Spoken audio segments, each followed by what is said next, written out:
Hare Krishna Maharaj. Please accept my humble Krishna. obeisances. My humble obeisances to you. Yes, Maharaj.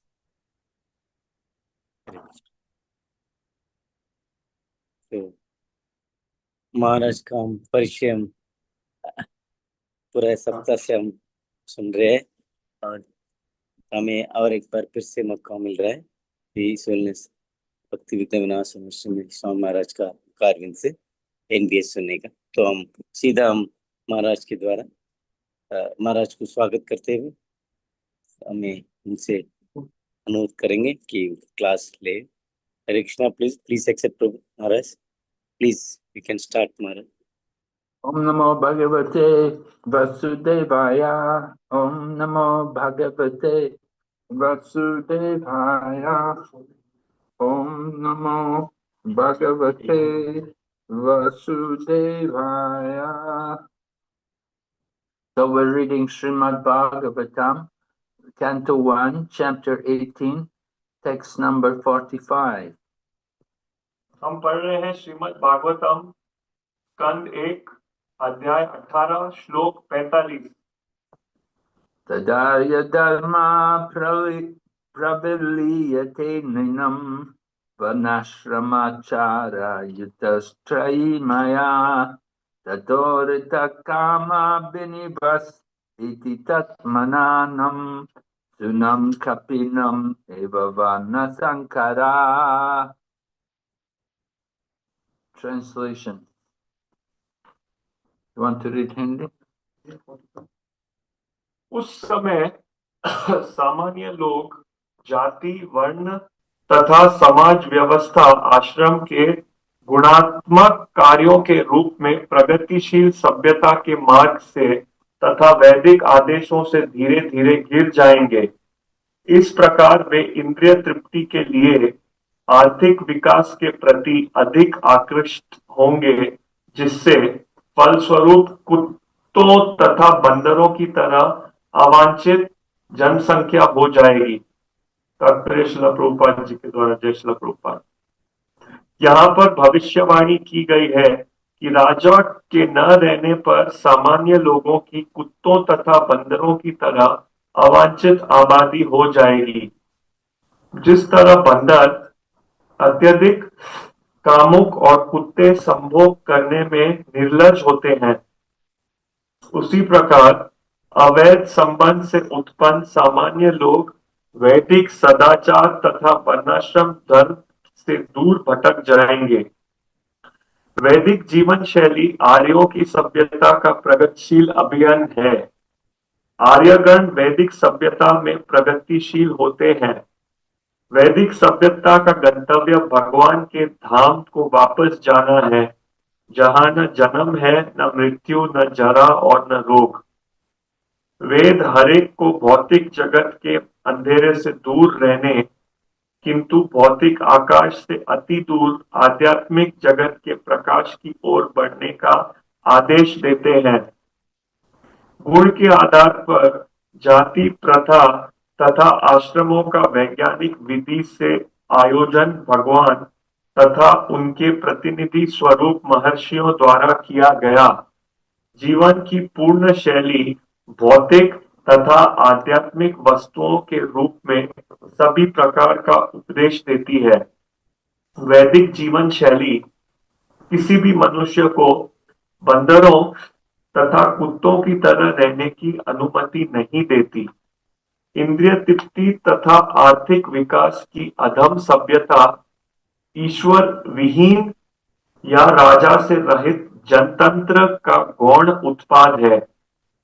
अतएव लोगों को अपने द्वारा चुने गए अधम प्रशासन के लिए चूं चप्पड़ नहीं करना चाहिए। Text 46 also. Dharmapalo narapati satu samrabrihacharava sakshan mahabhagavato rajashirhaya medayat sutrit shrama yuto dino naivasmach chapam arhati. Okay. अनुवाद और तात्पर्य श्रील प्रभुपाद जी के द्वारा। श्रील प्रभुपाद की जय। सम्राट परीक्षित पवित्र राजा हैं। वे अत्यंत प्रसिद्ध हैं और उच्च कोटि के भागवत भक्त हैं। वे राजाओं में अंत राजर्षि हैं और उन्होंने अनेक अश्वमेध यज्ञ किए हैं। जब ऐसा राजा भूख तथा प्यास का मारा थका हारा होता है तो वह शाप दिए जाने के योग्य नहीं होता। राजपद संबंधी सामान्य आचार संहित बताने के बाद तथा यह जताने के बाद कि राजा कोई त्रुटि नहीं कर सकता, अतएव कभी निंदनीय नहीं है। मुनि शमीक राजा परीक्षित के विषय में विशेष रूप से कुछ कहना चाह रहे थे। महाराज परीक्षित के विशिष्ट गुणों को यहाँ पर संक्षेप में दिया गया है। यदि राजा परीक्षित की गणना केवल राजा के ही रूप में की जाए तो वे अत्यंत विख्यात शासक थे, जिन्होंने राजा के ही रूप में की जाए तो वे अत्यंत विख्यात शासक थे, जिन्होंने राजा के धार्मिक नियमों के अनुसार शासन चलाया। शास्त्रों में समस्त वर्णों तथा आश्रमों के कर्तव्य बताए गए हैं।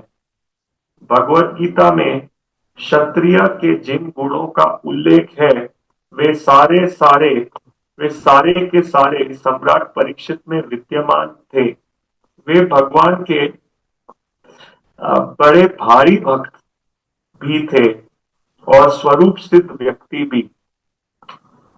ऐसे राजा को जब वह भूख और प्यास से थका मांदा हो, शाप देना कदापि उचित नहीं। इस तरह शमीक ऋषि ने सब तरह से स्वीकार किया कि महाराज परीक्षित को अत्यंत अन्यायपूर्वक शाप दिया गया।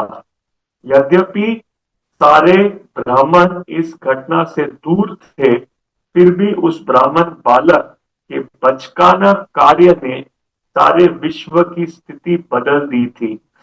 इस प्रकार ब्राह्मण ऋषि शमीक ने संसार की उत्तम व्यवस्था के अधःपतन का सारा उत्तरदायित्व ग्रहण किया। श्रील प्रभुपाद। ओम ज्ञानतिमिरन्धस्य ज्ञानाञ्जन शलाकाय चक्षुरुन्मीलितं येन तस्मै श्रीगुरवे नमः। पञ्चकल्पतरुभ्यश्च कृपासिन्धुभ्यैव च पतितानां पावनेभ्यो वैष्णवेभ्यो नमो नमः। जय श्री कृष्ण चैतन्य प्रभु नित्यानंद श्री अद्वैत गदाधर श्रीवासदि गौर भक्तवृंद। हरे कृष्ण कृष्ण कृष्ण हरे हरे, हरे राम राम राम हरे हरे. So we're hearing about the situation when there's no king, when there's no properly qualified rulers over the state, and how when that happens, then the whole world situation becomes degraded. तो हम सुन रहे हैं वो स्थिति जब प्रजा के ऊपर कोई ढंग का राजा नहीं होता। जब ऐसा हाल होता है तो पूरी दुनिया उसका पतन हो जाता है।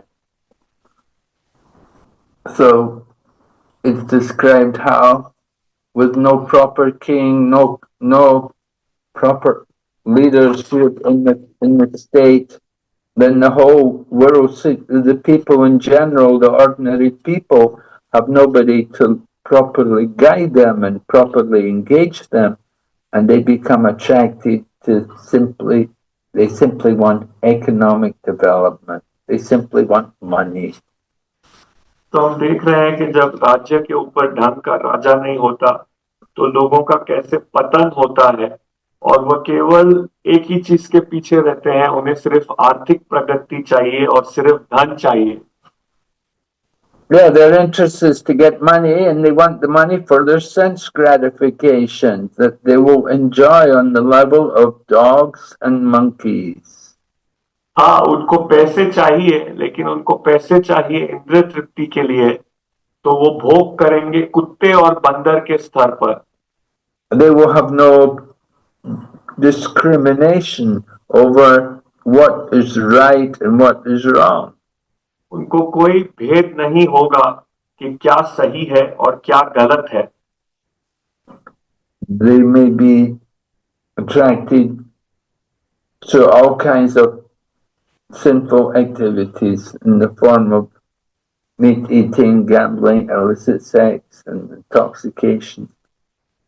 तो वो आकर्षित होंगे पाप के कार्यों में, मांस खाना, जुआ खेलना, नशा करना और अवैध स्त्री संग करना। So when when the society is properly organized according to the Vedic system, then the common people are given proper instructions.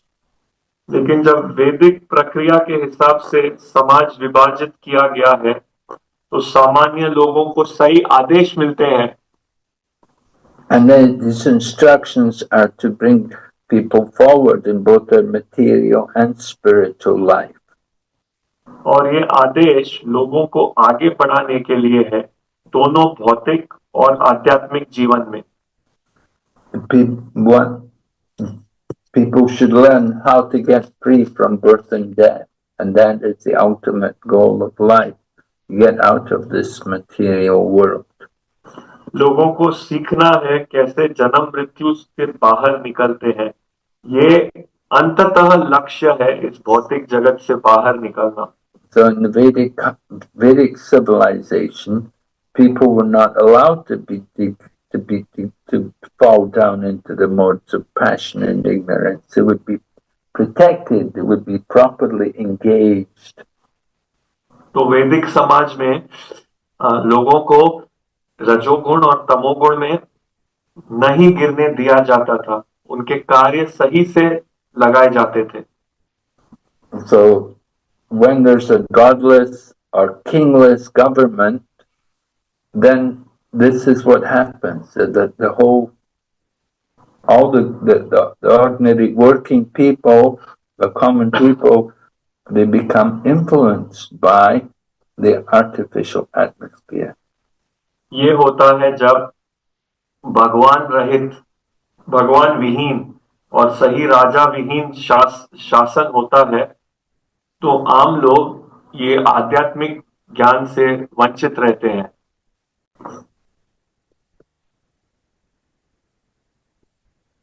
So Srila Prabhupada said, the people cannot blame the leaders because they're the people in the democratic system.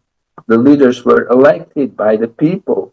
So the people put these leaders in charge, and when the people are not happy with the leaders, it's their own fault because they put them in charge.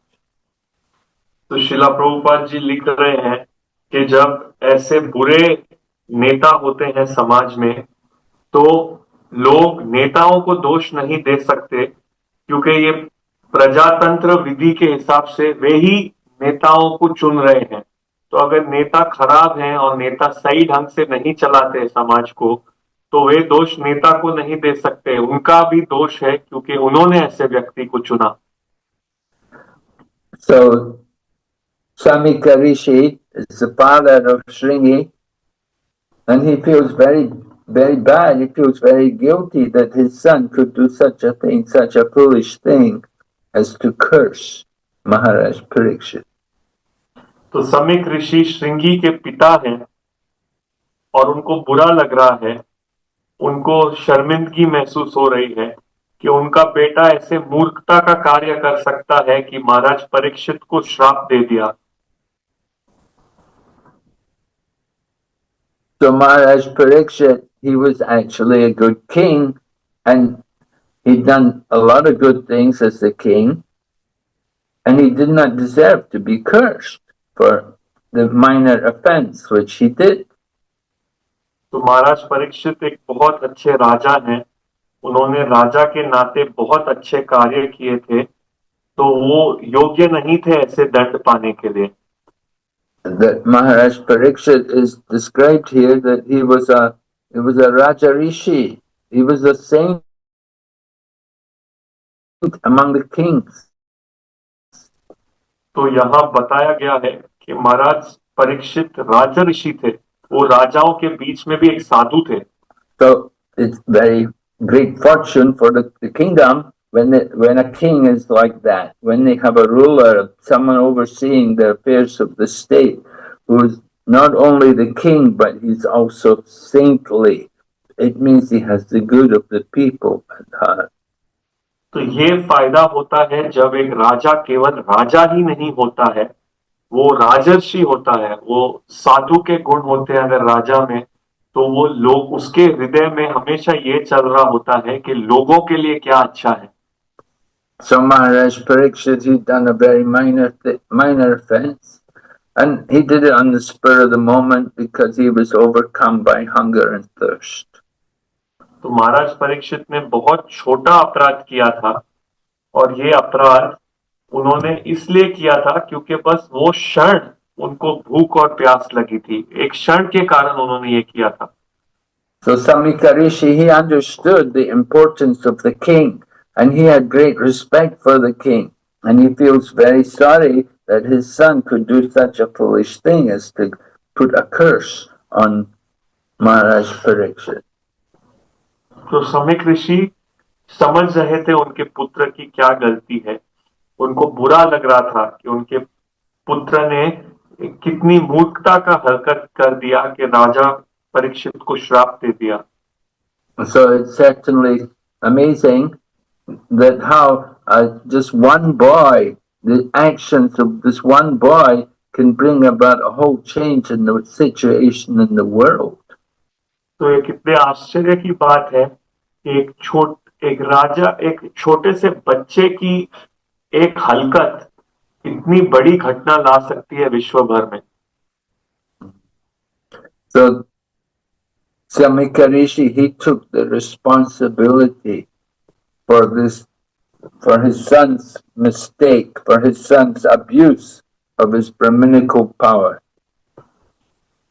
तो समीक ऋषि ने जिम्मेदारी उठाई कि उनके जो बेटे ने ब्राह्मण शक्ति का गलत उपयोग किया, उसकी जिम्मेदारी समीक ऋषि ने उठाई।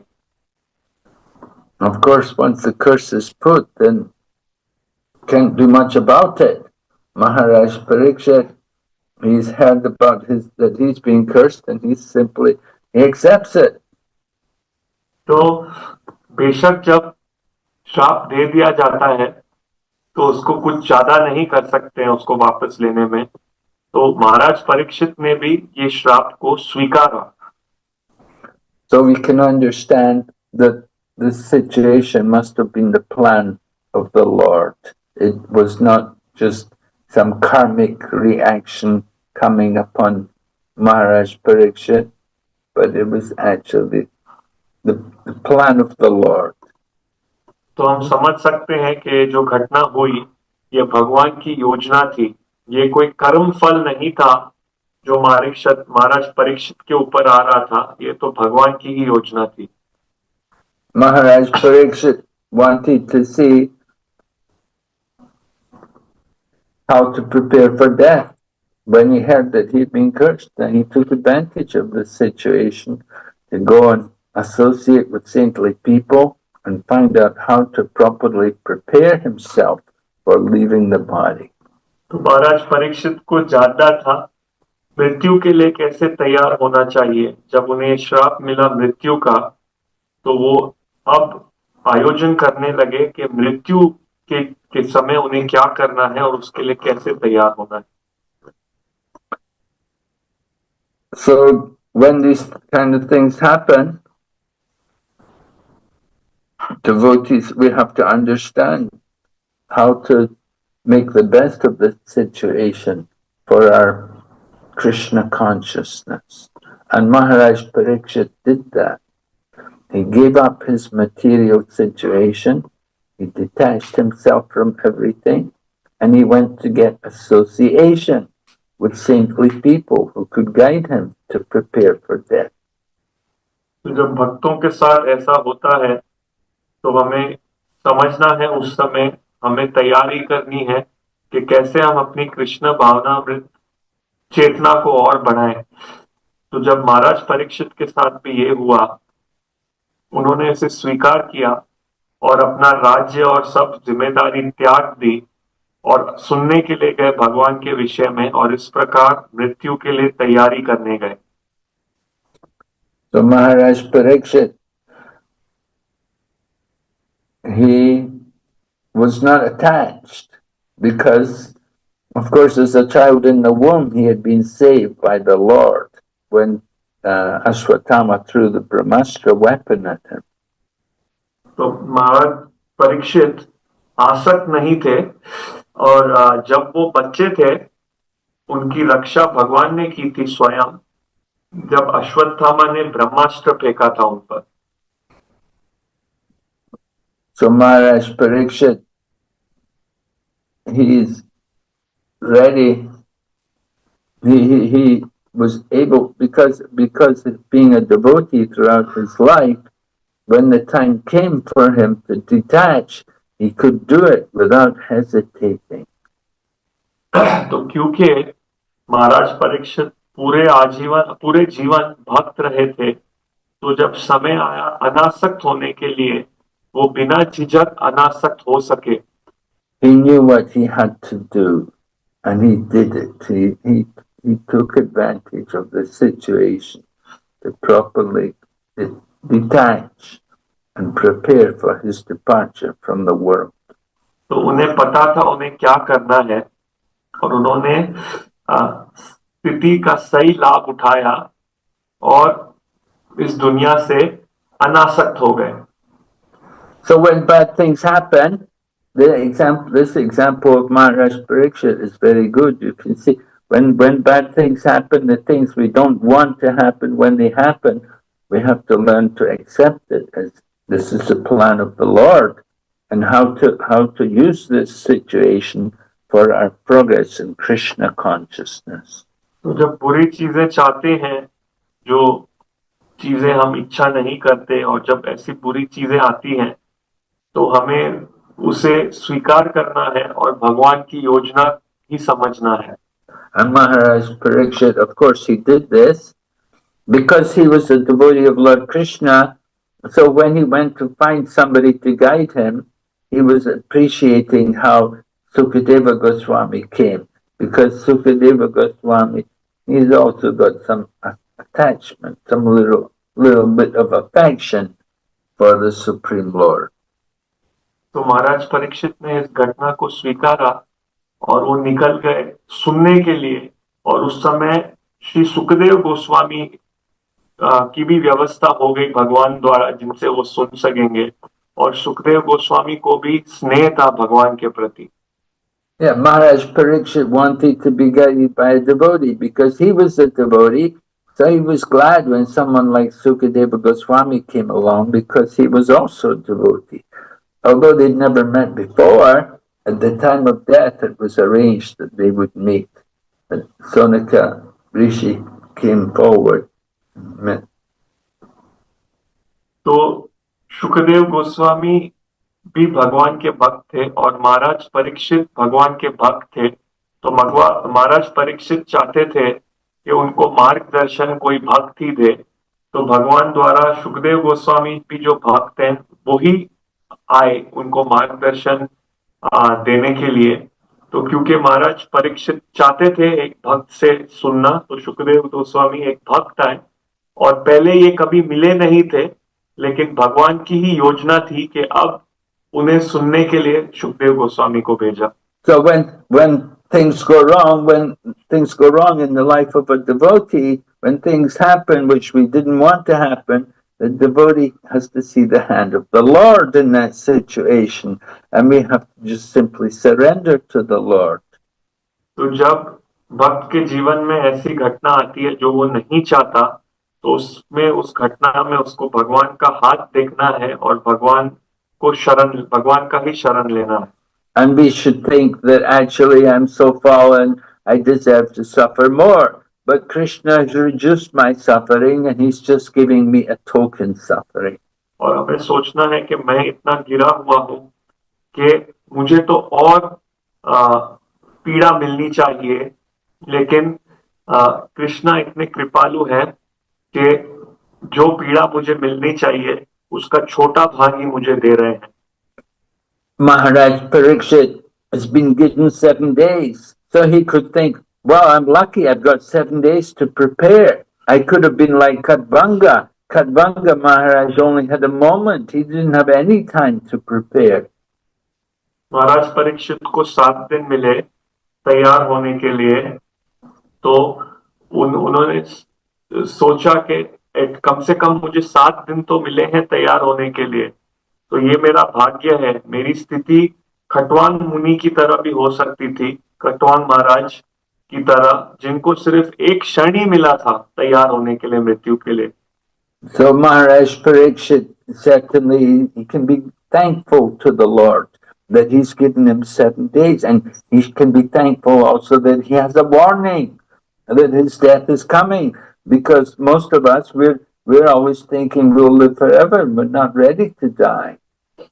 तो महाराज परीक्षित इस तरीके से सोच सकते थे, ये मेरा सौभाग्य है कि मुझे कम से कम 7 दिन की चेतना तो 7 दिन की सावधानी तो मिल गई कि मुझे मृत्यु आएगी. और वो इस प्रकार भी सोच सकते थे कि मुझे सावधान कर दिया गया कि अब मृत्यु नजदीक है. हम में से अधिकतर व्यक्ति तो ये सोचते ही नहीं है हम मरने वाले हैं, और हमें लगता है हमेशा हम जीते रहेंगे.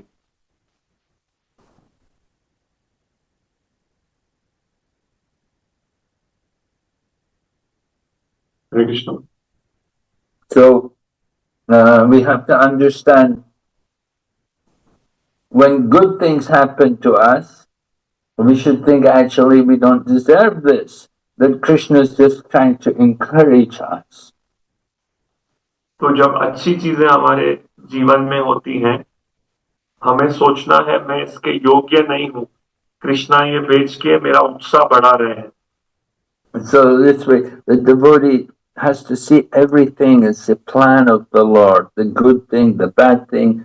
That we have to accept everything. That we're not the controller. We're simply under His control, and whatever happens, we should take it for our progress as something to it's a situation which we have to take advantage of for our Krishna consciousness.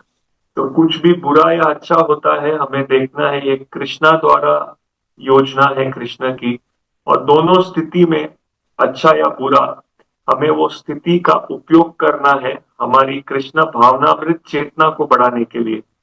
So Maharaj Parikshit obviously knew how to prepare, what he had to do. He gave up his throne, first of all. He gave up all of his royal garments. He gave up all of his wealth. He left everything, and he went to look for association, people who could guide him and prepare him for leaving the world. तो इस प्रकार महाराज परीक्षित अपना राज्य, अपनी सब जिम्मेदारी, घर महल सब त्याग दिए, और वो बाहर निकले संगा के लिए, ऐसे व्यक्तियों के संग के लिए जो उनकी सहायता कर सकते हैं ये दुनिया को छोड़ने में. As a king, he'd been very busy at protecting the kingdom and making sure everyone was following religious principles. He made sure the personality of Kali could not enter the kingdom. And when he caught personality of Kali chastising the cow, he was ready to kill him. तो राजा होने के नाते महाराज परीक्षित हमेशा व्यस्त रहते थे अपनी जिम्मेदारी में कि प्रजा के लिए क्या अच्छा है. और जब कली भी प्रवेश करने की कोशिश कर रही थी उनके राज्य में, तो महाराज परीक्षित ने अपनी तलवार निकाल के कली को मारने के लिए भी तैयार थे. So we can see how responsible Maharaj Parikshit was as a king, how he worked very hard to maintain the kingdom and to keep up the religious standards. तो हम देख सकते हैं महाराज परीक्षित कितने जिम्मेदार थे एक राजा होने के नाते, और वो हमेशा अपनी हर जिम्मेदारी कर्तव्य बराबर करते थे, ताकि एक जो राजा का जो स्तर होता है बिल्कुल उसी स्तर पे अपने कार्य करते थे। But despite all of his efforts to do good, he got cursed. He was going to die. तो, तो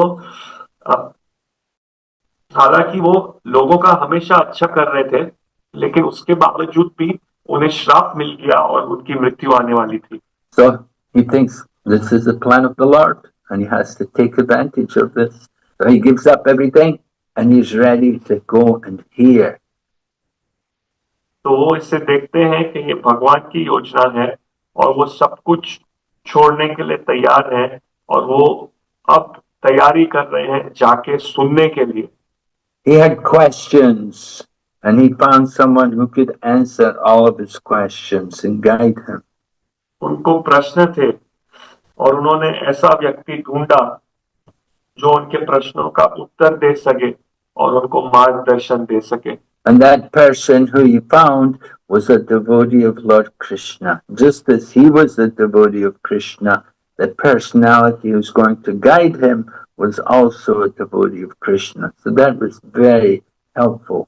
और जो व्यक्ति उन्हें मिला वो भगवान कृष्ण का भक्त था, क्योंकि वो खुद भी भगवान कृष्ण के भक्त थे। उन्होंने एक भक्त को ढूंढा उनके सवालों का उत्तर देने के लिए, और ये बहुत सहायता मिली उन्हें।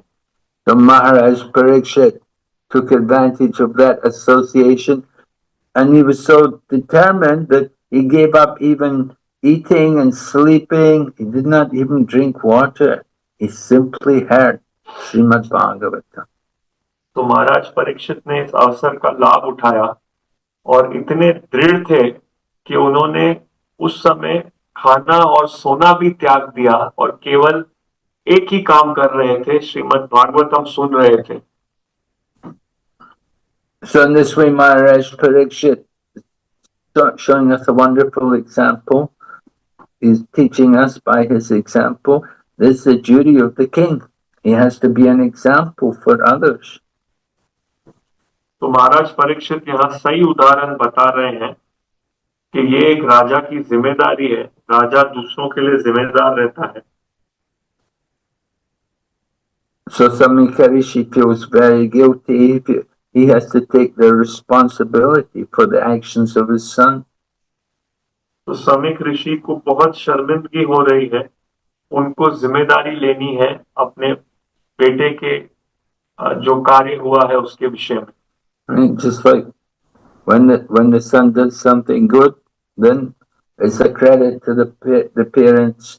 So when the son does something bad, then certainly it's a blemish. It doesn't give any pleasure to the parents. तो जैसे कब एक बेटा कुछ अच्छा करता है तो उसका यश पिता को भी मिलता है, और उसी प्रकार से जब बेटा कुछ गलत करता है तो उसकी बदनामी भी वो पिता को ही मिलती है।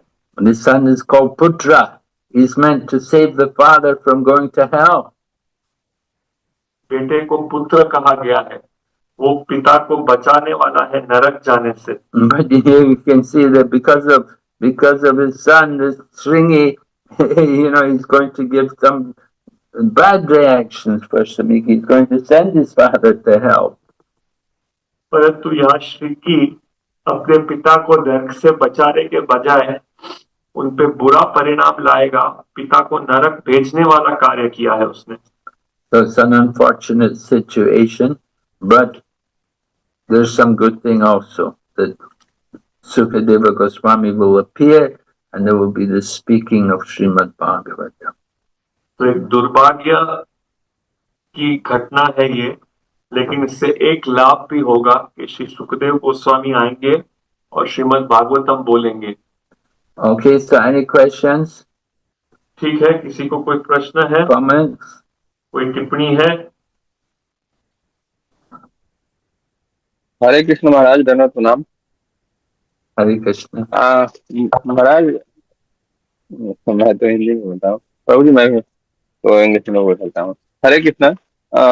जैसे महाराज परीक्षित को पता था कि जब शराब मिलने के बाद में कि हमको 7 दिन में मृत्यु हो जाएगा, तो उनको गुरुजन से सबसे परामर्श लेकर के जो कैसे भगवान को धाम जा सकते हैं।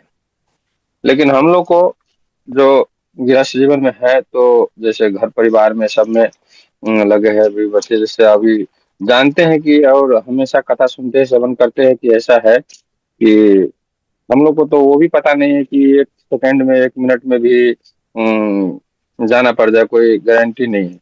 तो इस परिस्थिति में सबको लेके चलते हुए हमें कैसे प्रभु जी भगवान के धाम अगर प्राप्त करने के लिए और ये करने के लिए भक्ति इसमें कैसे करें महाराज? हरे कृष्ण, धन्यवाद, प्रणाम। So, Maharaj Prabhuji's question is that in the example of Maharaj Parikshit, we see that he knew 7 days before he is going to leave, and at the same time, it was arranged that he would hear from Shukadev Goswami. But we, being householders, are engrossed in so many household duties, and often there is no notice. We see people just die in a moment, and there is no arrangement to like this hear from anyone. So how do we make sure that along with doing our household responsibilities, we are also preparing for death? Well, Maharaj Parikshit, when he met with Sukadeva Goswami, he asked him, he said, what is the duty of one who's about to die, and what is the duty of all people at all time? So by asking that question, Maharaj Parikshit was thinking about people, ordinary people like this, who are engaged in their worldly activities. तो महाराज परीक्षित जब सुखदेव गोस्वामी से मिले, उन्होंने सुखदेव गोस्वामी को प्रश्न पूछा कि जो मृत्यु के निकट है उसका क्या कर्तव्य है, और जो पूरी जनता है उसका क्या कर्तव्य है। तो ये प्रश्न पूछ के महाराज परीक्षित आम व्यक्ति को क्या करना चाहिए वो पूछ रहे थे। So the answer was given, of course, that it's the duty of all people at all time to hear, chant, glorify, and worship the Lord. So that we should understand people in ordinary life, they also have a duty to hear. They cannot just simply engage fully in material activities. They have to have some balance. There has to be some spiritual program also in their own lives. तो उत्तर था कि हर व्यक्ति के लिए हर समय ये करना है कि भगवान का नाम लेना, भगवान के गुणगान करना और भगवान के विषय में करना और परम पुरुषोत्तम भगवान की उपासना करना, ये हर समय हर व्यक्ति के लिए ये कार्य है। तो इसी प्रकार से जो गृहस्थ है, जो घर की जिम्मेदारी में लगे हुए हैं, उनको भी ये समझना है कि उनका एक बड़ा कर्तव्य है, ये आध्यात्मिक साधना होनी है कि भगवान के बारे में बोला और सुना जाए, न कि केवल घर की जिम्मेदारी में ही फंसा रहा जाए। If we spend our whole day just simply working only to earn money for our own maintenance, that is wrong. You have to make some time to regularly hear and chant. तो अगर पूरा समय सिर्फ काम करने में और पैसा कमाने में लगा जाए, जिससे घर चलाया जाए, तो ये मूर्खता है। हमें समय निकालना है सुनने और जपने के लिए। As you have correctly said, we don't know when we're going to die. Sometimes people die very suddenly. So we have to be prepared for that. And how do we prepare for that? By regularly dedicating some time to hear and to chant.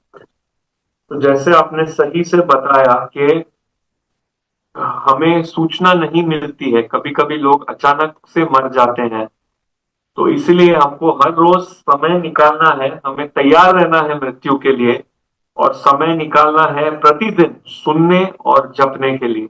You cannot just only be thinking, oh, I have to do this, I have to earn, I have to make money, I have to maintain my family, I have this problem, that The real business in life is we have to also hear and chant. We have to balance the material along with the spiritual. तो आप खाली ऐसे नहीं सोच सकते, ओ मुझे ये पैसा कमाना है, ओ मेरा घर का ये जिम्मेदारी है, ओ मेरा परिवार का ये समस्या है, इसको ठीक करना है। नहीं, खाली ये नहीं सोचना है, आपको समय निकालना है हर रोज जपने के लिए और सुनने के लिए भी। इस प्रकार आपका भौतिक और आध्यात्मिक जीवन के बीच में एक सही संतुलन बना के रखना है। So if we don't do this, if we don't make a habit of doing this, then it's our own fault that if we die, we may die untimely, we're not prepared. We can't blame anyone, it's our own fault. The warning is there, and the answer was there, how to prepare. Everything was given to us, but we didn't apply it, so it's our own fault. तो अगर हम इन आध्यात्मिक चीजों के लिए समय नहीं निकालते हैं तो ये हमारा ही दोष है, हमारी ही गलती है कि अगर हम अचानक बिना समय अचानक से मर गए तो हम किसी और को दोष नहीं दे सकते, ओ मुझे ये काम था, मुझे वो काम था इसलिए मैंने नहीं किया। नहीं, क्योंकि अगर हम समय नहीं निकाल रहे हैं आध्यात्मिक कार्य करने के लिए, इसकी गलती और जिम्मेदारी हमारे ऊपर ही है। So it's very important for everyone that we do make some arrangement in the course of our day to hear and to chant. तो हर किसी के लिए बहुत आवश्यक है कि हमारे रोज के दिनचर्या में कुछ समय निकालें सुनने के लिए और भगवान का नाम बोलने के लिए। Just like we always make time to eat, we always make time to sleep, so we have to also make some time to hear and chant. तो जैसे हम हमेशा समय निकालते हैं खाने के लिए, हम समय निकालते हैं सोने के लिए, उसी प्रकार से हमें समय निकालना है सुनने और जपने के लिए। All right, Prabhu. So, ठीक है प्रभु। हरे कृष्ण महाराज, धन्यवाद प्रणाम।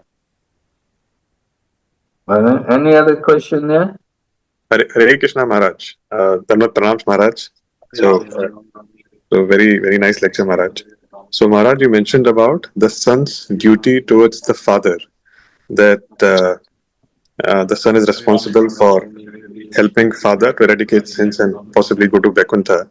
So could you please provide the references and provide more details about this duty, Maharaj? Thank you, Maharaj. प्रभु का प्रश्न है कि आपने बताया एक पुत्र का कर्तव्य है पिता भी वैकुंठ जाए, ऐसे कार्य करें। तो इस विषय में आप कुछ और उदाहरण और कुछ कह सकते हैं?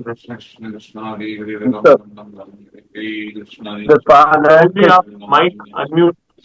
the father conceives the son. You know, the father wants to have the family. He enjoys the relationship with his wife. They have children. It's a source of pleasure for the couple. And because of their enjoyment in the material activities, they get attached to the material life. So they need the son who can come along, who can help to free them from sins. Prabhu Next book, dear. Krishna. तो महाराज बता रहे हैं कि जब एक व्यक्ति शादी होता है तो पत्नी होती है, उससे बच्चे होते हैं, तो उसको कुछ सुख मिलता है बच्चे पैदा करने में, बच्चे के साथ जीने में। लेकिन केवल ये सुख ही नहीं, उसके साथ साथ कुछ जिम्मेदारी भी आती है। At the same time, father also has a responsibility to deliver the child. Just like it said in Srimad Bhagavatam, don't become a father or mother unless you can deliver your children from birth and death. So the parents have a duty to try to deliver the children, but somehow, if they're not able to do it, they get attached and they forget. The son's duty is there to deliver them. तो इसलिए ये जिम्मेदारी भी है जो श्रीमद् भागवतम में बताया गया है कि आप माता पिता गुरु इत्यादि मत बनो अगर अपने बच्चे को जन्म मृत्यु से नहीं निकाल सकते। लेकिन किसी तरह अगर पिता बच्चे को जन्म मृत्यु से नहीं निकाल सकता तो बेटे की पुत्र की फिर जिम्मेदारी होती है कम से कम वो पिता को जन्म मृत्यु से बाहर निकाले। The son also, he has a duty, like after father leaves the world, the son has a duty to offer oblations to deliver the father from a hellish situation. The father may not even have a gross body. He may have to even have become a ghost. So the duty of the son is to do Shraddha, and in that way, by offering food and offering oblations and so on, he can deliver the father from hell. तो अ, पुत्र का भी ये कर्तव्य होता है कि वो श्राद्ध प्रक्रिया द्वारा ये देखे कि पिता भी नरक में नहीं पहुंच गया। कभी कभी कोई पिता होते हैं, उनके कार्य ऐसे होते हैं कि मृत्यु के बाद शायद उनको ये स्थूल शरीर भी नहीं प्राप्त होता है, सूक्ष्म शरीर में ही भटकते रहते हैं। तो इसलिए उस समय पिता का कर्तव्य होता है ये श्राद्ध प्रक्रिया करके वो अपने पिता का लाभ करें।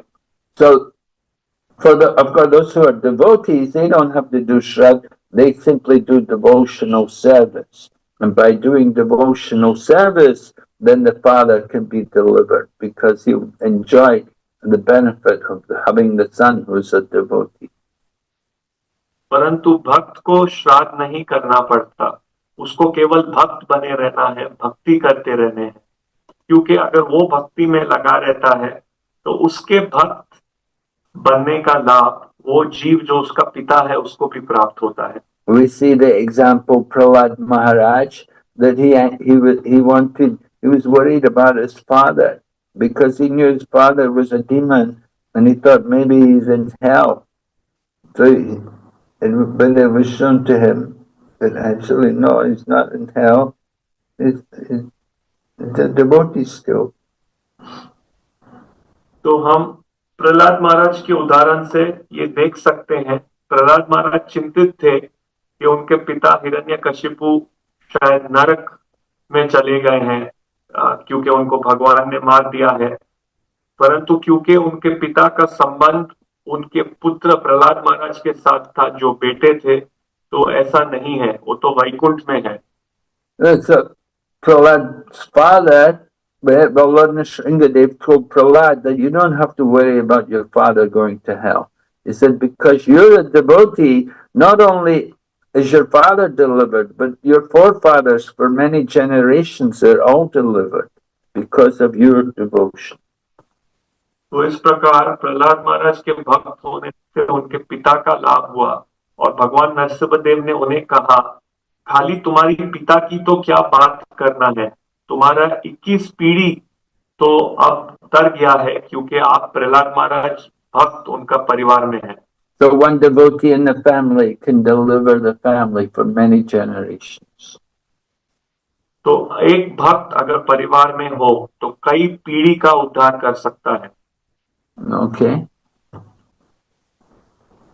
Thank you, Maharaj. Hare Krishna. Dhanataram. Hare Krishna Maharaj. After hearing from you, I have one small question. That it is the plan of the Lord when the situation of Prahlad Maharaj, Parikshit Maharaj happening. So should the devotee, when he is in Krishna consciousness, also sometime get into, some disturbed by some Maya. So what should we think? Whether it is because of the plan of the Lord, or how do we take the situation in case such situation arises? तो प्रभु पूछ रहे हैं, महाराज परीक्षित की स्थिति में हमने देखा कि उन्होंने वो घटना को समझा कि वो भगवान की योजना है, तो कभी भक्त भी माया द्वारा सताए जाते हैं, तो उनको क्या सोचना चाहिए, उस समय कैसे बर्ताव करना चाहिए? Yes, devotee, whatever happens, on one hand, devotee thinks it's due to my karma, that whatever situation is, it must be due to something I've done in the past, and therefore that's why I'm getting all these difficulties. It's not that we always think that this is Krishna's plan, but we can also think that this is the reactions due to my past sins. So the difficulties which are undergoing, it's actually good for me. I'm getting rid of my bad karma. तो भक्त को जब तकलीफ आती है वो हर समय ऐसा नहीं सोचता है कि ये कृष्ण की योजना मेरे लिए हो रही है, परंतु वो अपने आप को भी जिम्मेदार ठहराता है कि ये मेरे कोई किए गए पहले के कर्म हैं जिनके कारण मैं भोग रहा हूं।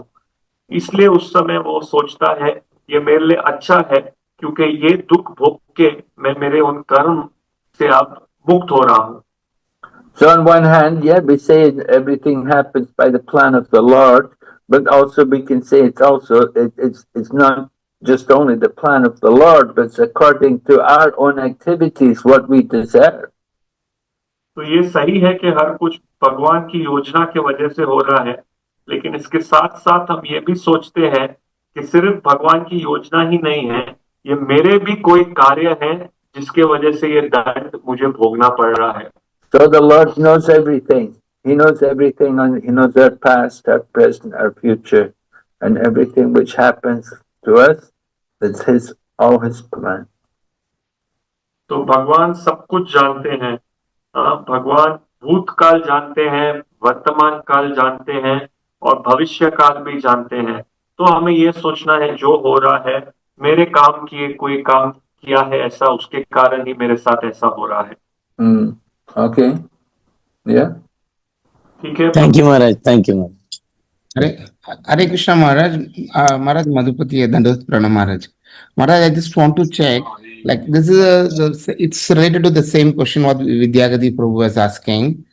I just want to know, Prabhu Maharaj, like what about that sufferings we get from Adi Bhautik? Like in the last class, you said that nothing moves without the permission of Lord. What about the sufferings we get from Adi Bhautik?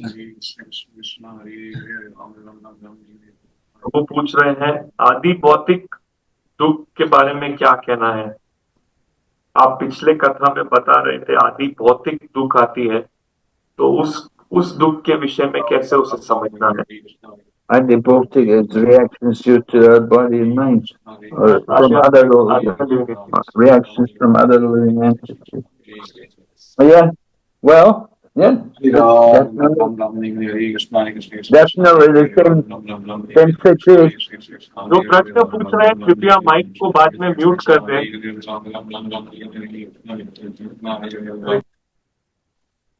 That it's the same situation, but the difficulties other people are putting us into, we can also accept this as, reactions due to the past, that we must have done something in the past to them, and this is a reaction. तो वैसे ही सोचना है, अगर दूसरे लोग भी हमको कोई मुश्किल में डाल रहे हैं, उसी समस्या में डाल रहे हैं, तो यही सोचना है कि ये भी मेरे कोई पहले भूतकाल में किए गए कार्य का परिणाम ही है। One time Srila Prabhupada was giving a class, and then in the middle of the class some man in the audience stood up and he began to shout a lot of abuse at Prabhupada. The man didn't like everything Prabhupada was saying, and he was criticizing Prabhupada, very heavy criticism, and he spoke very badly about Prabhupada, and then he walked out. So Prabhupada just said to the devotees, he said, I must have offended him in my last life. तो एक बार श्रीला प्रभुपाद जी कथा दे रहे थे और कथा के दौरान एक व्यक्ति बीच में खड़ा उठा और आलोचना करने लगा, बुरा कहने लगा श्रीला प्रभुपाद को। उसको पसंद नहीं आया जो प्रभुपाद जी ने कहा और ऐसे बहुत गलत वचन कह के प्रभुपाद जी को कथा के बीच से बाहर निकल गया। तो प्रभुपाद जी ने अपने शिष्यों को कहा, शायद इस व्यक्ति को मैंने पहले जन्म में कुछ उल्टा सुल्टा कहा होगा और अब ये मुझे कह के चला गया। Okay, Prabhu. प्रभु ठीक है? Yeah, yes, Maharaj. Thank you, Maharaj. But that means, Maharaj, this is also will of the Lord. Oh yeah, everything's the will of the Lord. But there's the Lord's Maya and there's the Lord's internal energy, right? There's the external energy is the Maya and the internal energy is Krishna's own arrangement. So the external energy Maya covers us up more from Krishna. But the internal energy brings us closer to Krishna. तो ये दोनों ही भगवान की ही योजना है, एक है माया द्वारा और एक भगवान की अंतरंगा शक्ति द्वारा। तो दोनों ही स्थिति में ये भगवान की योजना है, भगवान द्वारा ही रचित है, परंतु अंतर ये है कि माया हमको ढक लेती है और भगवान की अंतरंगा शक्ति हमको भगवान के और निकट लाती है। And so we take shelter of the Maya. Yeah, it's Krishna, but it's not very comfortable. It's a lot of suffering, a lot of troubles. तो क्या हम माया की शरण ले सकते हो, लेकिन वो असुविधाजनक होगा, बहुत तकलीफें होंगी अगर माया का आश्रय लेंगे तो। Maya carries her Trishu, and with that Trishu, she's giving us many different miseries. तो माया अपने साथ अपना त्रिशूल रखती है और इस त्रिशूल से हमें बहुत दुख दे रही है।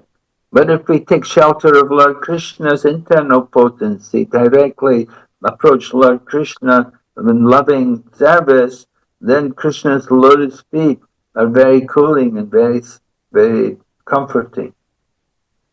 लेकिन अगर हम कृष्णा का आश्रय लेते हैं कृष्ण की सेवा के द्वारा, तो कृष्णा के चरण बहुत ठंडक देते हैं और बहुत संतुष्टि देते हैं। Okay. Thank you, Maharaj. Hare Krishna, Maharaj, Danat Pranam. Please accept my humble obeisances. Maharaj, I have a question. Is it only a human birth that the soul can go back to Godhead? And how we understand the Gajendra going back in the form of animal? Hare Krishna, sir. का प्रश्न है, खाली मनुष्य शरीर में हम वापस भगवत धाम जा सकते हैं, तो हम कैसे समझे गजेंद्र कैसे भगवत धाम गया था? Well, the Lord can make arrangements for all living entities, but generally, we don't find that the animals and so on, that we don't find that they're very interesting to hear, and they're not so able to engage in devotional service. तो भगवान सबका प्रबंध करते हैं वापस भगवत धाम जाने के लिए, लेकिन आमतौर पे हम देखते हैं जो जानवर हैं वो भक्ति में रुचि नहीं रखते। Of course, Lord Chaitanya is very merciful. He could go in the Jharkhanda forest and he could give Krishna prem to all the ferocious animals there in the forest. तो भगवान चैतन्य महाप्रभु झारखंड जाते थे और सब खूंखार जानवरों को भी भगवत प्रेम बांटते थे। And as you said, Gajendra, well, he's a great devotee. Of course, he was hoping to get out of the elephant body. तो जो आपने गजेंद्र के बारे में कहा, वो भी महान भक्त थे और वो हाथी के शरीर से बाहर निकलना चाहते थे। And Hanuman, he's in the monkey body, but he's a great devotee. और हनुमान बंदर के शरीर में है और वो महान भक्त हैं।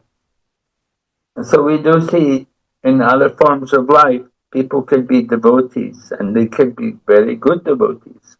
तो हम देख सकते हैं कि दूसरे योनि में भी वे भक्त हो सकते हैं और महान भक्त हो सकते हैं।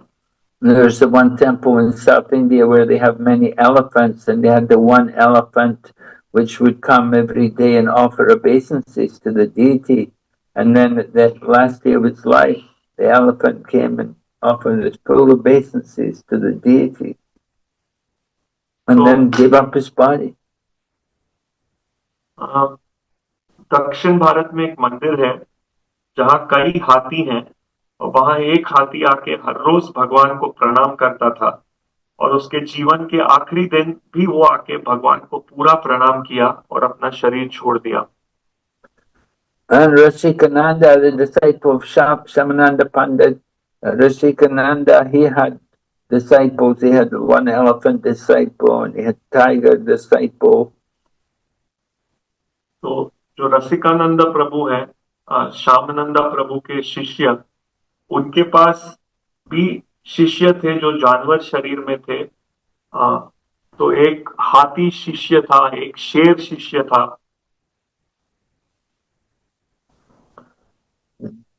Okay. So ultimately it's up to Krishna. If Krishna wants to take them back to Godhead, they can go back. तो अंततः कृष्ण के हाथ में है, अगर वो उन्हें भगवत धाम लेके जाए तो ले जा सकते हैं।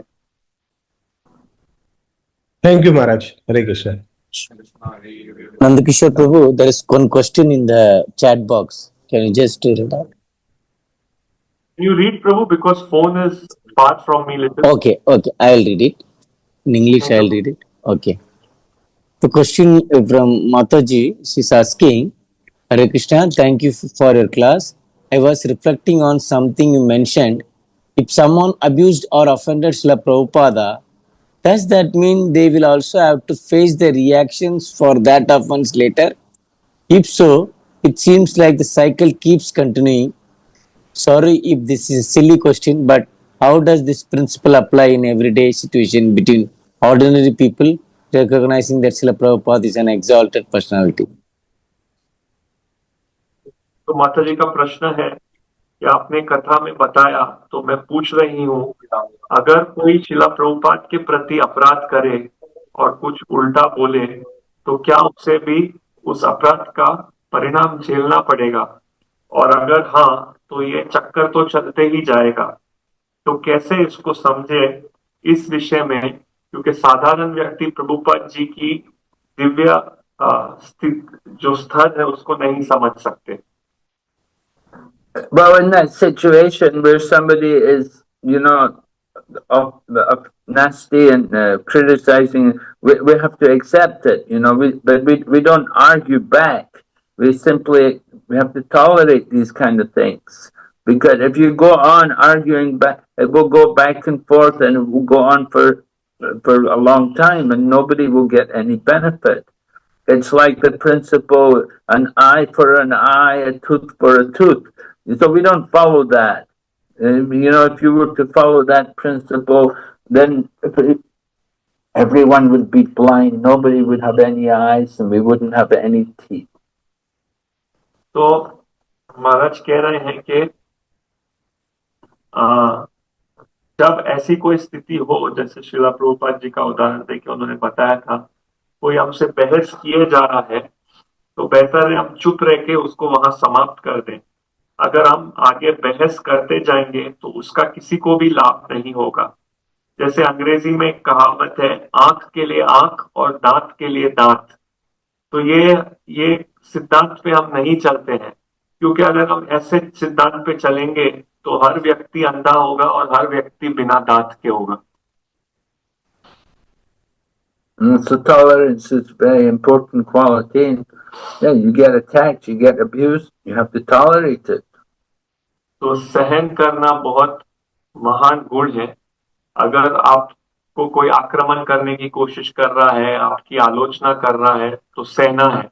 You don't want to perpetuate to continue arguing back and then not coming and then going on and on. That's not the way. तो हमको ये बंद करना है कि हम बहस करते जाएं और फिर वो लड़ाई आगे चलती जाए, तो ये सही तरीका नहीं है। Okay.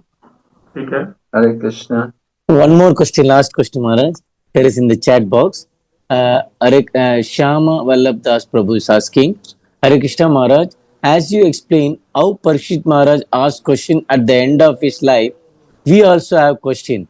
Are the answers given to his question in Srimad Bhagavatam are the same to our question as well, all inclusive, or it could be some customized answers?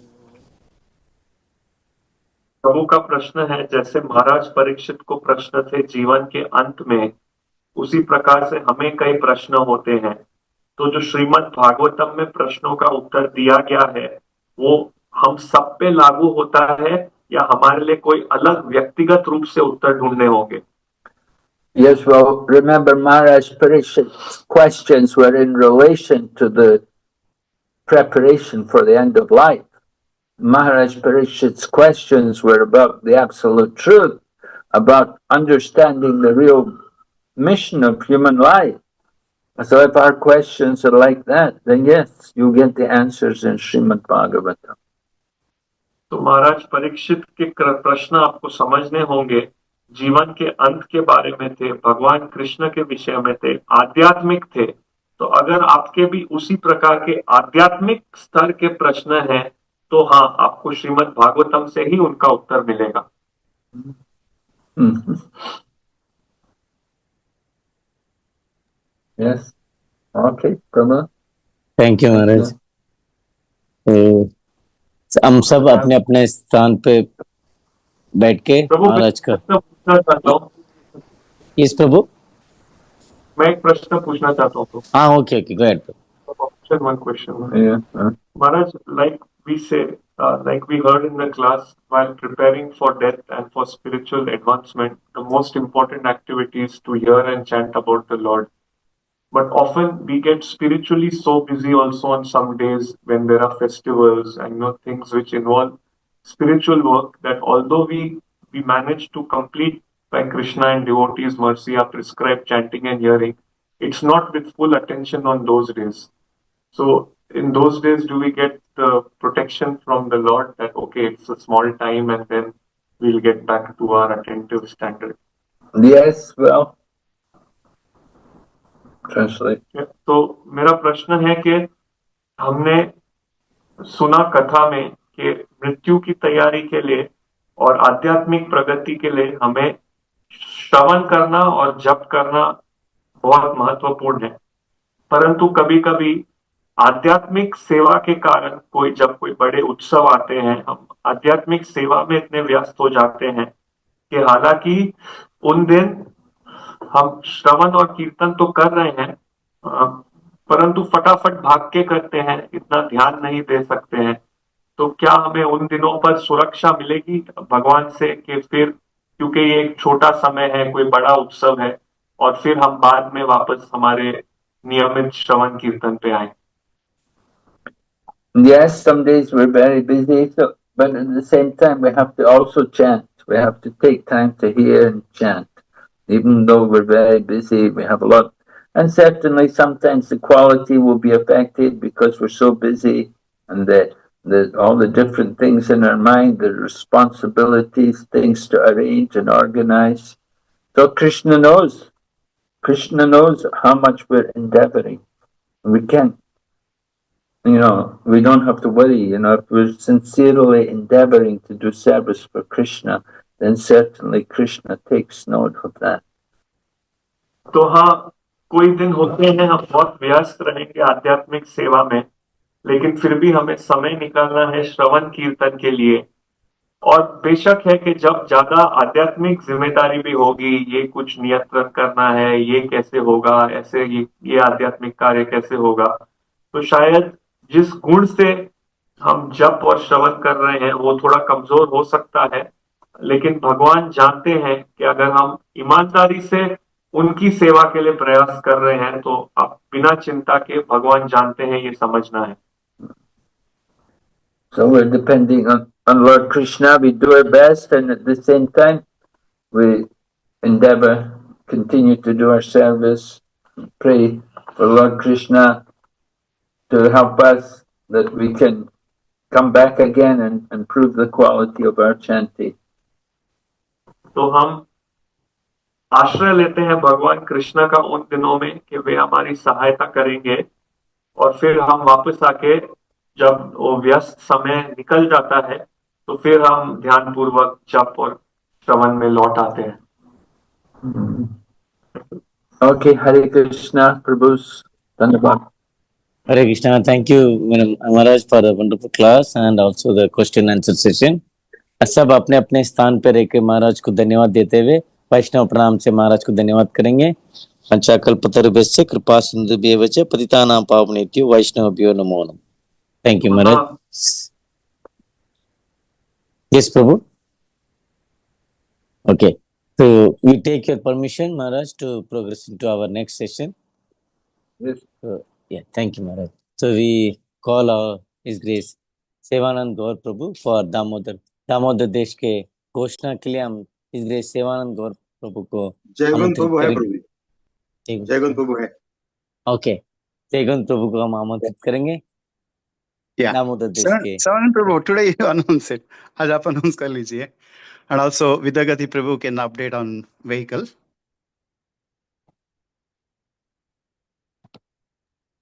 Wonderful class. Such a long question and answer. very good questions, very useful for everybody. Those also some people may be having in their mind, but they are afraid to ask. It is very nice question and answer session. Thank you so much. आज Sunday है, आज Sunday हमारा weekly programme इस Sunday को सनमार्क school में होगा, अगले 7 week तक सनमार्क स्कूल में होगा और सिंधी हॉल में भी ऑटोमेटिकली होगा, बट आज के दिन सिंधी हॉल में प्रोग्राम नहीं है। आज रथ यात्रा का बड़ा महोत्सव होने वाला है, तो आप सभी लोगों से निवेदन है कि आप आइएगा उधर। और बस की भी व्यवस्था चौथराम 24 आवर से की गई है, 3:15 बजे एक बस जाएगी, लिमिटेड सीट्स। तो और बस के बारे में कुछ है तो बता। हरे कृष्ण। हरे कृष्णा। थैंक यू प्रभु, थैंक यू।